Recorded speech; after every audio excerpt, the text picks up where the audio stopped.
Hello, welcome back to my channel. This is Sachi for you again, and I would like to thank all my viewers who have seen my previous video, and I really appreciate your time. And if for people who haven't seen my video as yet, you can go back and have a look. It is just about me, about my journey, and how I landed into doing CFA. So today I will be talking about the level 2 curriculum and about the level 2 syllabus and the exam format. So for people who have already given level 1, there is a good news. There are no 180 MCQs. There are just 88 MCQs this time. So, and the format is completely different. In level 1, we had MCQ questions, and level 2, we still have MCQs, but they are in a vignette form. So you will be seeing 22 vignettes, 11 vignettes in each session. And I think the exam duration is 4 hours and 24 minutes, which is 2 hours and 12 minutes for each session. So in 11 vignettes, they can be in any order. So it does not necessarily have to be like you will be seeing quants in session 1 and then you won't be seeing quants in session 2. It can be that you might again have to deal with it. So yes, so that's how it is. And each vignette is for 12 points. So basically that means that each question that you see in one vignette is for 3 points. There are 2 vignettes which are just for trial and will not be marked. So that is, I wish we could know which those 2 questions are which are there in the examination for just trial basis, because that would really save us some time and put more time in the one questions we know, right? So those discretionary, CFA likes to play with us. Those 2 questions can be any question. So please be 100% dedicated to all of them. So for you, it is 22. For CFA, they're going to mark you on 20. So yeah. Okay, so now let's talk about the syllabus now. First off the bat, we have quantitative methods, same like level 1. So basically the subjects are same. The weightage has now changed a bit.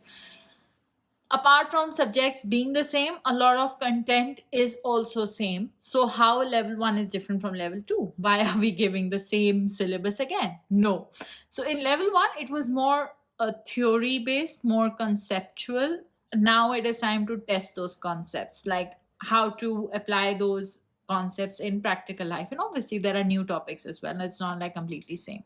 So in quantitative methods, where we had ended at level 1 in linear regression, now we are moving on from that topic. Like once is completely new syllabus, so we are moving on to multiple linear regressions, and then we are talking about big data, we are talking about machine learning, we are talking about AI. So it is very interesting and very scoring. Quantitative methods is a weightage, we are seeing a weightage of anywhere about 5 to 10% of the total weightage. Yes. So next we have economics. Oh, economics. Again, it is again we will be seeing monetary policy, fiscal policy. If you have forgotten it, please go brush those concepts up.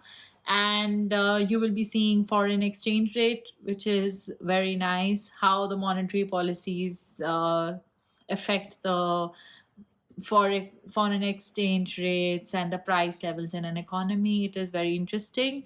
Again, this subject is for 5 to 10% and very practical based subject. So it is very good. If you go through it, it will be nice.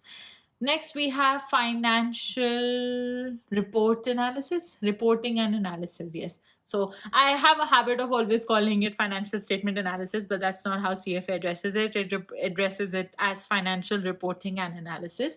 So it is for 10 to 15%.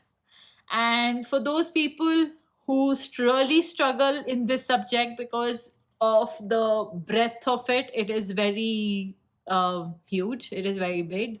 So for those people who don't like it as much, the good news is this is the last level that you're going to see this subject in. In level 3, we don't have financial reporting and analysis. So give your 100% and maybe just do it once, but do it well. Next off the bat, we have corporate issuers. oh, it is a very I would say if you're very good with the technical wordings and the language, it is not a very hard subject. It is very good. Again, you will see dividend policies and board members and all those sort of things, and how the inside policies affect the growth of the company. So it is not very difficult. It is very scoring. This also has a 5 to 10 percentage of weightage. Next, we have equity valuation. So, first, before I forget, I would like to say equity valuation is a very scoring subject. It is almost the same things which we have already read in level 1, they reappear in level 2 as well.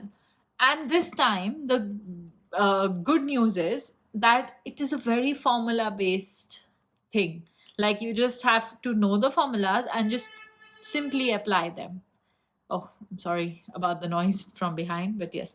So that is about equity valuation, and the weightage is 10 to 15%. If you do this well, it will really pull up those percentiles in your exams, and you might see some fruitful results. Next, we have fixed income. Fixed income is also 10 to 15%, and it is 10 to 15%. And again, it is a lot of new concepts and a lot of the same bond concepts, yield, bond yield, and everything. So, if you remember those long formulas, it will really ease off the process of doing this. I personally find it very scoring, and I find it very interesting as well, because there is so much of practical application. And even if you don't understand something, you can actually go out in the world and see, like, there is a bond market, there are those products that fixed income is talking about. So you can see how it works, and it is very interesting subject. So yeah, fixed income. Next, we have derivatives. Derivatives tend to, it is again 5 to 10%, like in level 1. And alternate investments is also 5 to 10%. Derivatives, I would say, is more or less what we did in level 1, the same. You should remember that call and put parity option formula and all those things. And just be a little careful over here, because there are lots of formulas. So to recollect them all on one day is very hard. So just I think a lot of practice needs to go when we talk about derivatives. Next, we're talking about alternate investments, a very interesting and a very practical part of the curriculum. So alternate investments, we are talking about real estate investments, private equity, venture capital. So it's all very something that we keep hearing about, startups and everything. So it is, I think, apart from it being in the curriculum, it is also a very fun topic. Like, even if I wasn't doing CFA, I would love to know about these things, right? So it is good if you do it very well, because you can probably not have a single wrong answer if you do it like perfectly well. So it is very easy, not very hard. You should go for it. So it is very nice, right? Next, we are talking about portfolio management. Like level 1, even in level 2, we have portfolio management. A lot of concepts that we saw in level 1, you're going to see it again in level 2, like CAPM, SML, all those things. They are still here in level 2. Beta, we are still talking about. Sharpe ratio, we are still here.